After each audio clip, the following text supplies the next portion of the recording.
성경을 보게 되면 성경 인물들 중에서 야곱처럼 우리의 연약한 모습을 가장 잘 보여주는 사람은 없다는 생각이 들게 됩니다. 야곱이라는 이름은 뒤꿈치를 잡다, 속이다, 방해하다 그런 뜻을 가지고 있는데요. 야곱은 그 이름처럼 실제로 남을 속이고 잔꾀로 모든 문제를 해결하려고 했던 그런 사람이었다는 것을 저와 여러분이 잘 알고 있을 것입니다. 하나님을 믿는다고는 했지만 정작 위기의 순간마다 먼저 떠오르는 것은 기도보다 계산이었고 믿음보다는 방법이었습니다. 그 결과 겉으로 보이는 야곱의 인생은 꽤 괜찮아 보였어요. 원하는 것은 모두 다 소유했습니다. 다른 사람들의 눈에 보기에도 야곱은 부족함이 없는 그런 인생처럼 보였습니다. 그래서 야곱은 내가 지금처럼만 살아가면 앞으로도 행복하게 인생을 누리며 살아갈 수 있을 것이라고 확신을 했습니다. 하지만 그런 야곱에게도 피할 수 없는 밤이 찾아왔어요. 오늘 본문은 야곱의 인생이 완전하게 뒤바뀌는 그 밤의 이야기를 다루고 있습니다. 그 밤을 통해서 야곱은 그동안 자신이 믿고 의지해왔던 또 확신시해왔던 하나님의 복, 이것이 진짜 복이 아니라 정말 하나님께서 원하신, 우리에게 주길 원하시는 복이 무엇인지를 깨닫게 되는 귀한 그러한 은혜의 시간을 갖게 됩니다. 사람들은 야곱처럼 수많은 재물을 소유하면 행복해질 것이라고 믿습니다. 하지만 성경은 수많은 재물이 그 사람을 행복하게 하는 것이 아니라 하나님을 소유하는 사람이 행복해진다고 우리에게 말해주고 있어요. 여러분 동의하십니까? 그러자면 나를 위해서 쌓아놓은 재물과 명성을 주를 위해서 내려놓아야 하지만 정작 그걸 내려놓기에는 지금껏 노력해왔던 그 모든 것들이 너무나 안타깝게 느껴지죠. 또 언젠가는 그것들이 나에게 행복을 가져다 줄 것이라고 믿으면서 계속 붙들게 됩니다. 여러분 한 가지 질문을 좀 드려볼게요. 여러분 행복한 삶을 원하세요? 별로 행복해지기 원치 않나 봐요. 저는 행복해지고 싶은데. 여러분 행복한 삶을 원하세요? 네. 정말 한번 잘 생각해 보면 좋을 것 같아요. 정말 우리는 행복한 삶을 원하는가? 아니면 행복해 보이는 삶을 원하는가? 제가 보기에 요즘 세상은요, 요즘 사람들은요, 진짜 행복보다는 행복해 보이는 삶에 더 많은 신경을 쓰고 있다는 생각이 듭니다. 진짜 행복하지 않으면서 사람들에게 나 행복해. 요즘 인스타그램에다가 막 사진 찍어서 올리잖아요. 그거 왜 올립니까? 내가 이렇게 지금 살고 있어. 나 행복해. 그거 아닌가요? 제가 오해했는지는 모르겠지만. 많은 사람들이 내가 지금 어떻게 살아가고 있어. 난 정말 이렇게 누리고 있어.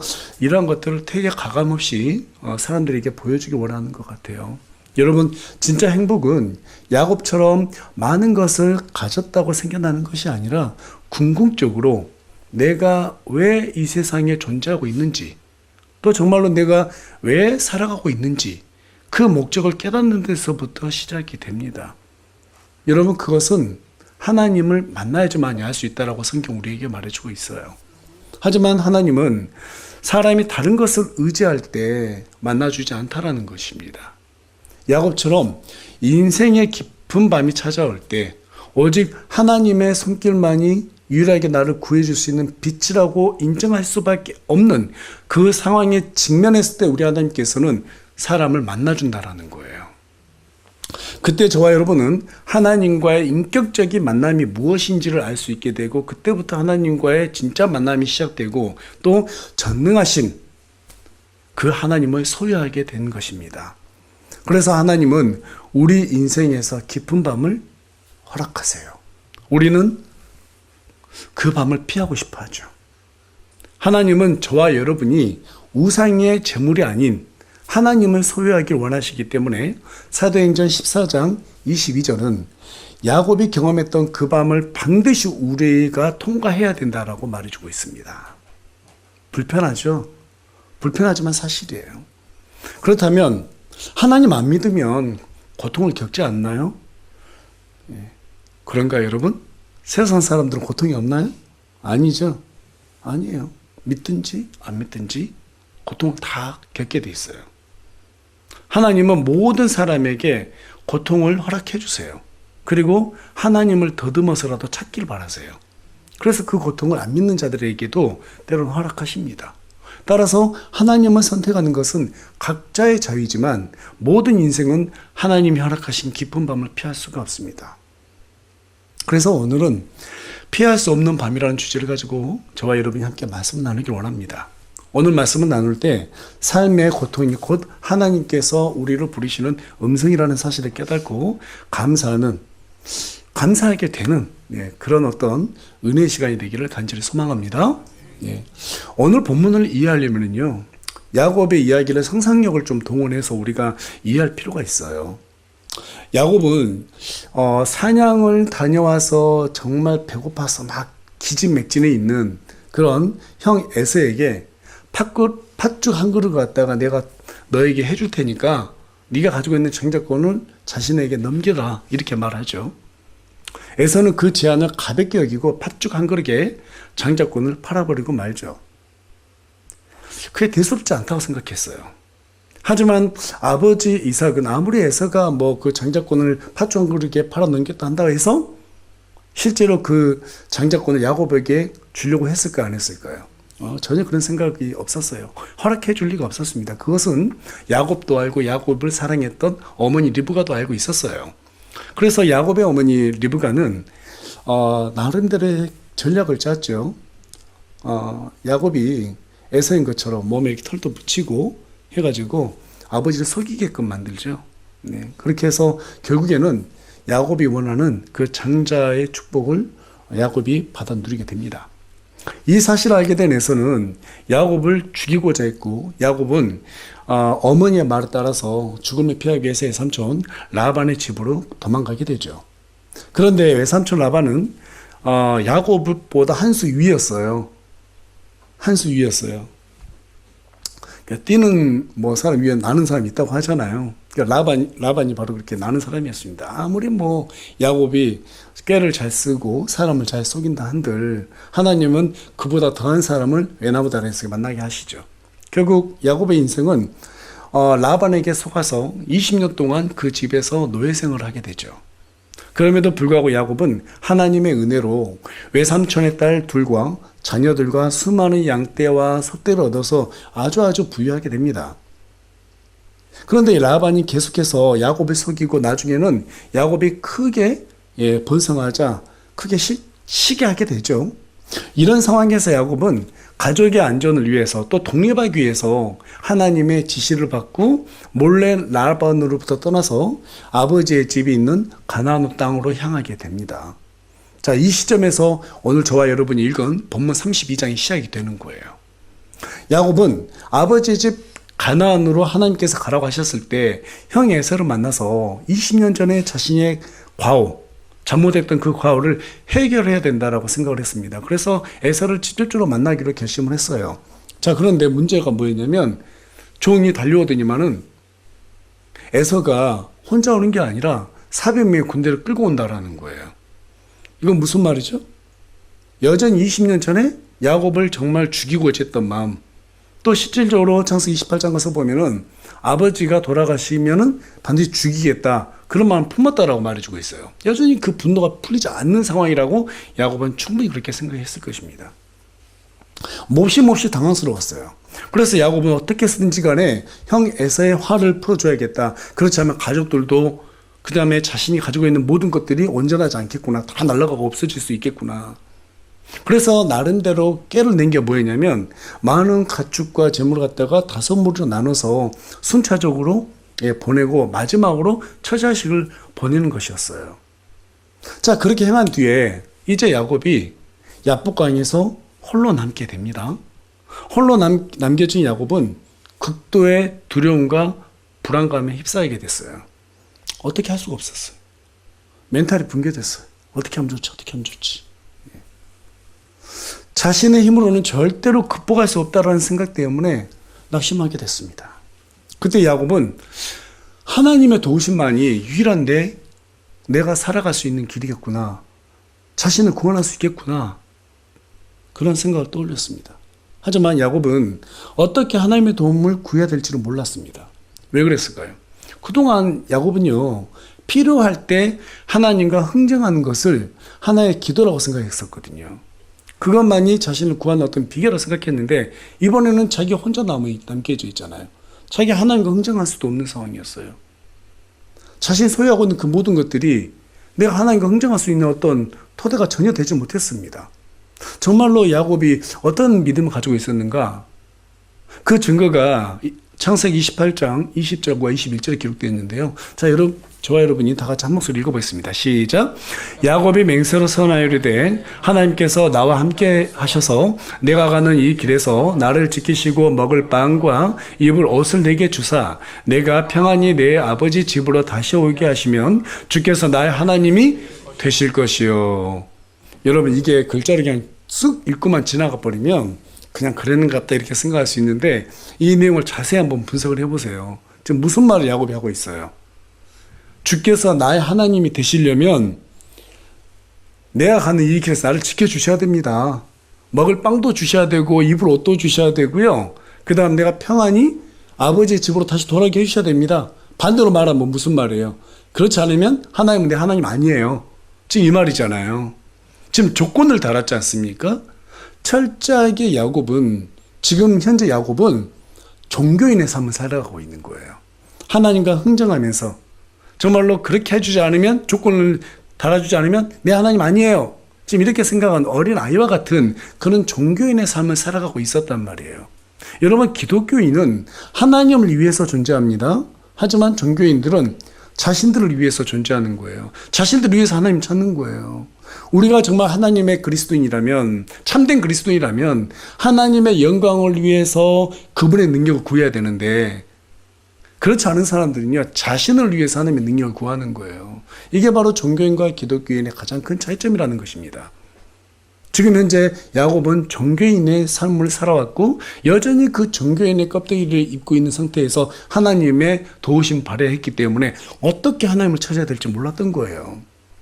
그와 같이 찾았기 때문에 야곱은 자신이 이처럼 큰 부자가 되었다라고 생각을 했지만 여러분, 지금 현재 야곱의 상황을 봐보세요. 야곱의 가족과 소유가 야곱을 보호해 줄 수 있었어요, 없었어요? 전혀 보여줄 수 없었어요. 그 모든 소유가 전부 다 날아가 버리면 야곱은 아무것도 아닌 존재가 되고 마는 것입니다. 오늘날 우리 한국교회가 이처럼 처참하게 영적으로 무너진 진짜 문제가 바로 여기 있다고 저는 그렇게 생각합니다. 많은 사람들이 야곱처럼 젖 먹고 잘 살게 해주시면 주께서 나의 하나님이 되신다는 사실을 제가 인정하겠습니다. 예.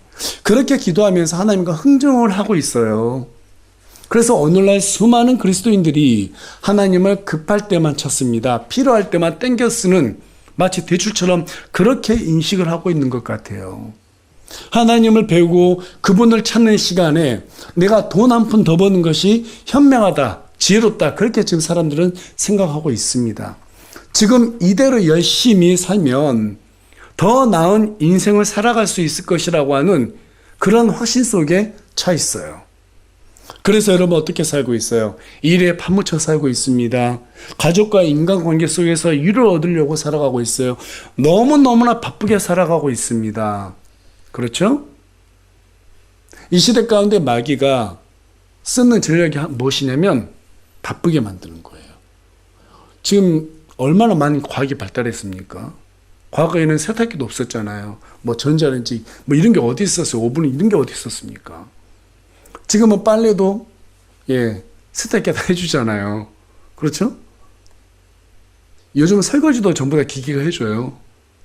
사람이 일할 노동이 많이 줄어들었어요. 그런데도 여전히 사람들은 더 바쁘게 살아가고 있어요. 너무너무 바빠요. 마귀가 이 전략을 쓰고 있는 거예요. 바쁘게 만들어서 하나님께 관심을 못 갖게 만드는 거예요. 예. 여러분, 우리가 많은 걸 소유하고 있으면 야곱처럼 나는 행복해질 수 있을 거야, 그런 생각 가지고 살아가지만 정작 그것들이 야곱을 전혀 지켜주지 못하고 있습니다. 야곱은 그동안 단 한 번도 나는 누구인가, 나는 무엇을 위해서 왜 살아가고 있는가 하는 그러한 질문들을 스스로에게 자문해 본 적이 없었어요. 너무 행복하게 잘 살고 있다고 생각했으니까. 하지만 자신의 소유와 능력으로 아무것도 할 수 없는 초라한 모습으로 홀로 야복강가에서 남겨졌을 때 그 밤에 이 근본적인 문제를 자기 자신에게 처음으로 던져봤어요. 내가 왜 살아가고 있지? 내 정체성이 무엇이지? 여러분, 사람은 누구든지 이 근본적인 질문 앞에 섰을 때 비로소 하나님을 찾게 됩니다. 그것을 우리 하나님은 아주 잘 알고 계세요. 그래서 하나님은 때가 되면 우리를 혼자가 되도록 세상과 분리시키십니다. 때로는 질병이라는 수단을 통해서 우리를 분리시키시기도 하고, 인간관계의 어떤 배신이라든지 여러 가지 일들을 통해서 세상과 단절시켜서 분리시키기도 합니다. 또 경제적인 어려움을 통해서도 세상과 분리시키시기도 합니다. 그렇게 야곱이 홀로 남겨졌을 때 비로소 하나님께서 남자의 모습으로 야곱에게 찾아오셨어요.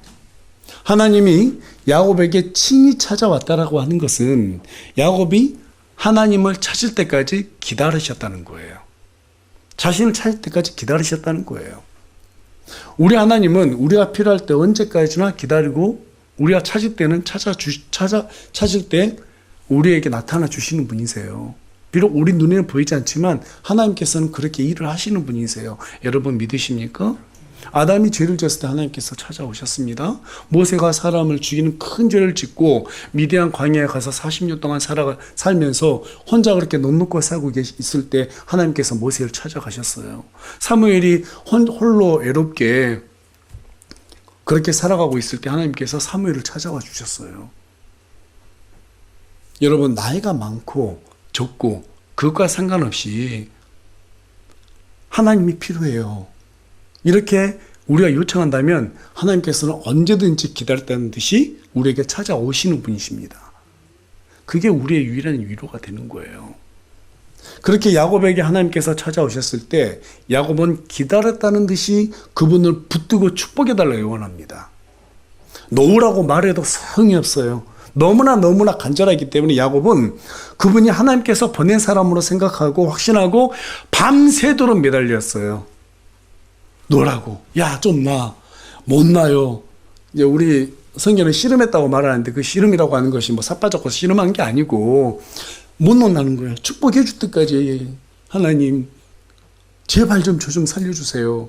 막 다리를 붙잡고 안 놔주는 거예요. 좀 놓으라고 그랬더니 못 놉니다. 저를 축복해 줄 때까지는 절대로 놓지 않겠습니다. 라고 야곱이 답을 하죠. 그게 밤새도록 이어진 거예요. 밤새도록.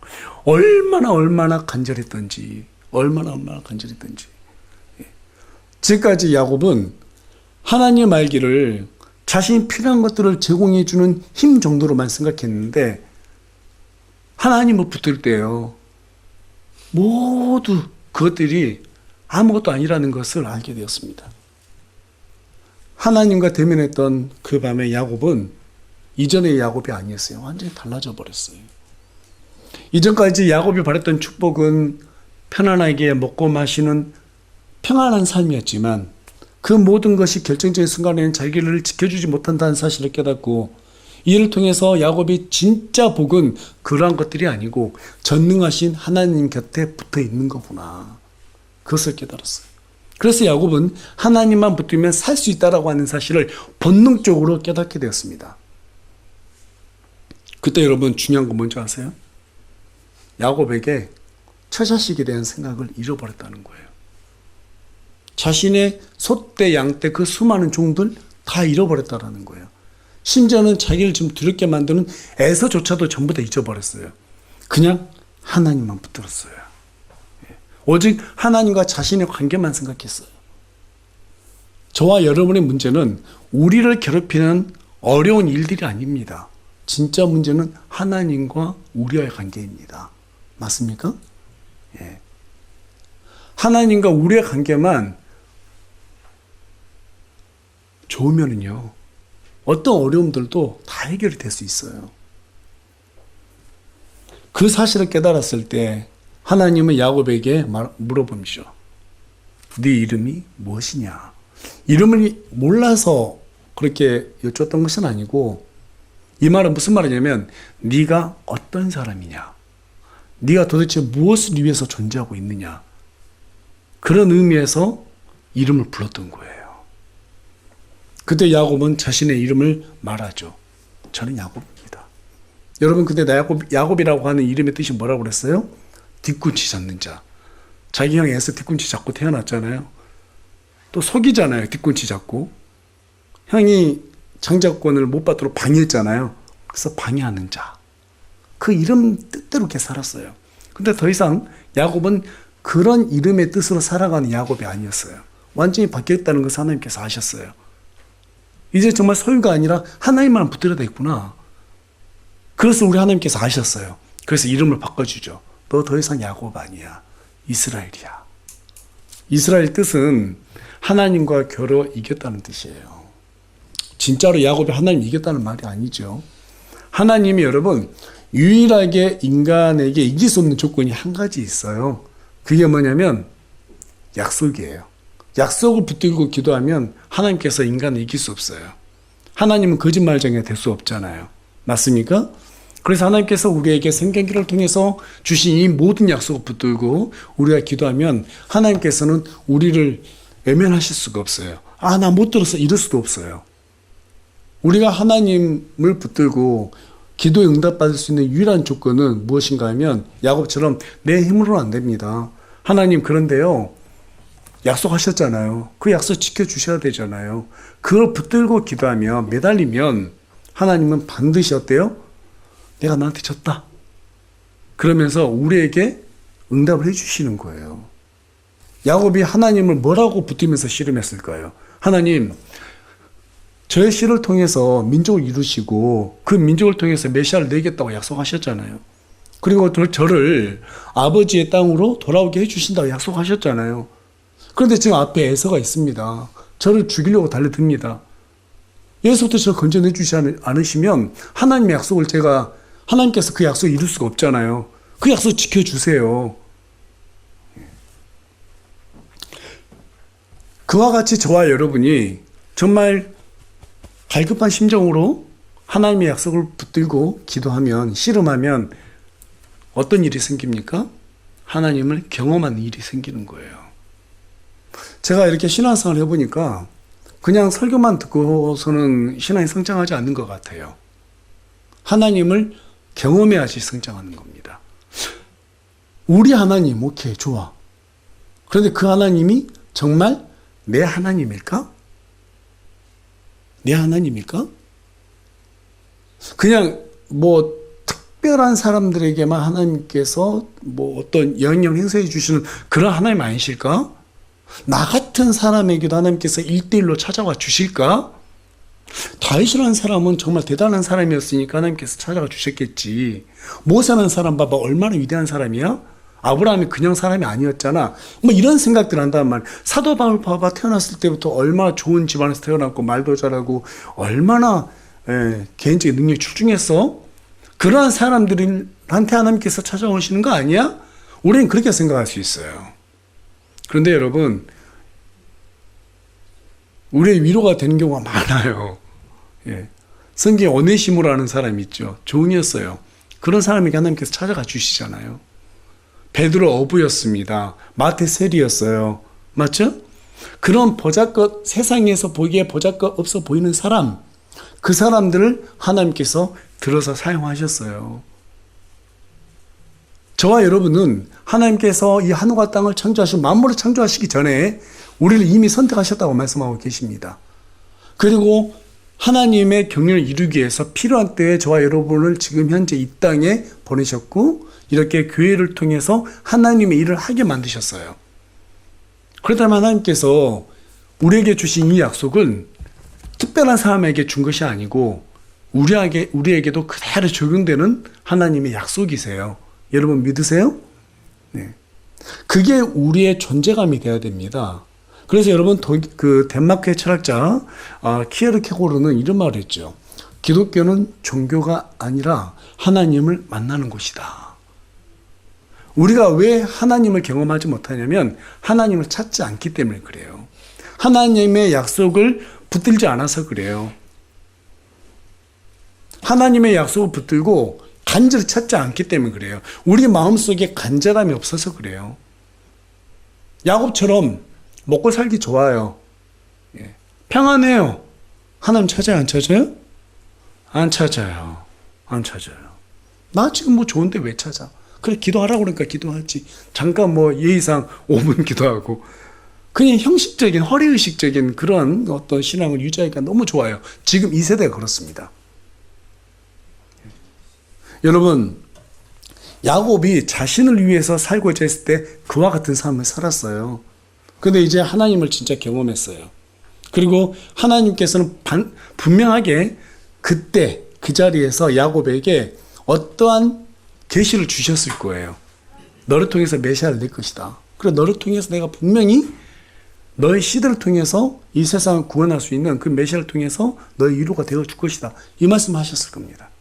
야곱은 그 말을 들었을 때, 아, 내가 왜 지금 이 세상에 존재하고 있는지, 이제 앞으로 무엇을 위해서 살아갈지를 분명히 깨달았을 거예요. 여러분, 교회가 어떻게 탄생했어요? 우리 주 예수 그리스도께서 십자가에 못 박히시고 그분 옆구리에 창이 찔리셨죠? 그 옆구리에서 이 교회가 탄생했습니다. 이브가 아담의 꿀에서 탄생한 것처럼. 이 교회는 그리스도의 피값으로 세워졌어요. 교회에 뭘 맡겨놨어요? 사람들의 생명을 살리는 복음을 맡겨놨어요. 그 복음을 통해서 사람들을 다 살리고 구원하시길 원하세요. 그리고 이 땅에 그리스도께서 통치하시는 하늘의 왕국을 세우고자 하십니다. 여러분 동의하십니까? 이게 성경이 우리에게 말해주는 하나님의 뜻이에요. 그래서 우리가 주기도문을 자세히 봐야 돼요. 하늘에 계신 우리 아버지, 이름을 거룩히 여기는 받으시고 나라에 임하시며 하늘의 뜻이 하늘에서 이룬 것이 땅에서도 이루어지이다. 하늘에서는 하나님의 뜻이 다 이루어져요.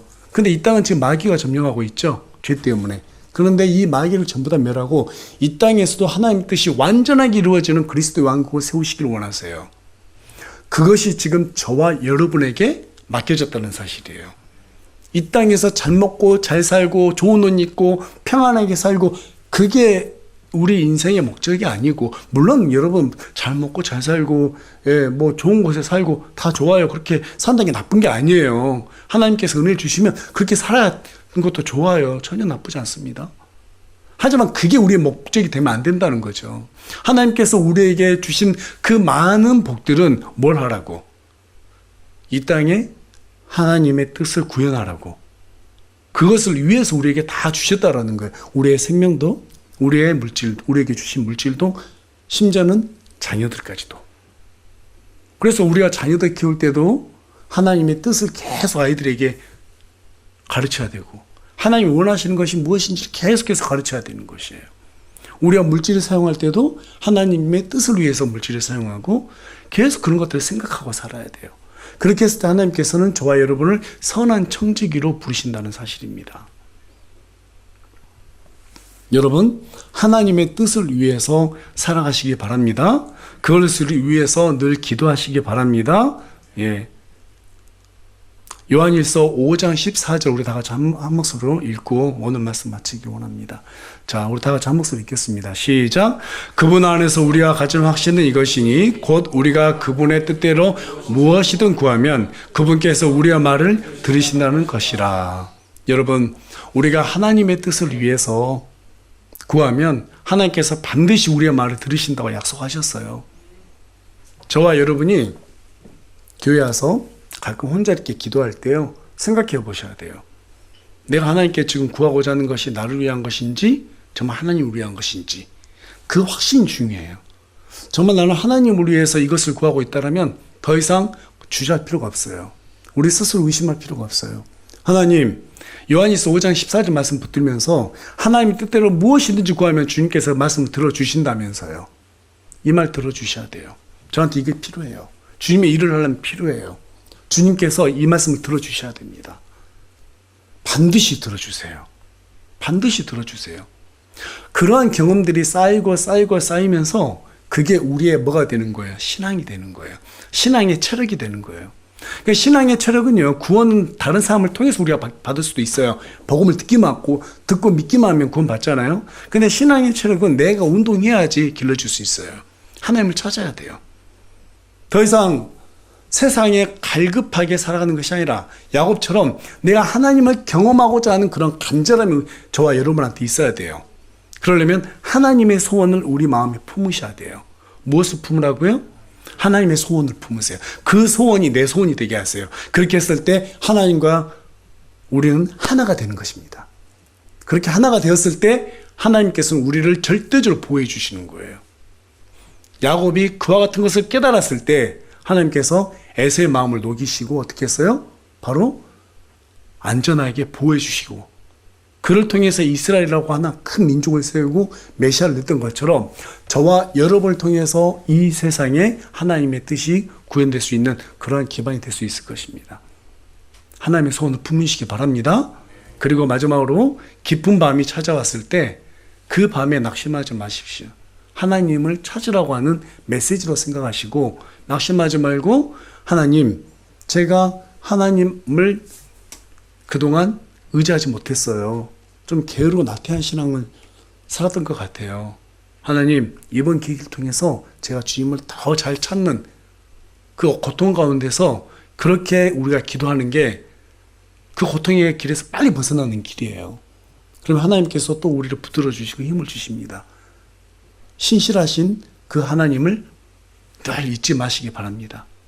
그러면서 하나님 앞에서 우리가 믿음으로 더욱더 하나님을 잘 따라가는, 그리고 하나님께 쓰임받고 나중에 우리가 주님 앞에 섰을 때 신실한 종이라고 그렇게 칭찬을 받는 우리 교회 또 우리 모든 지체들 되길 소망합니다.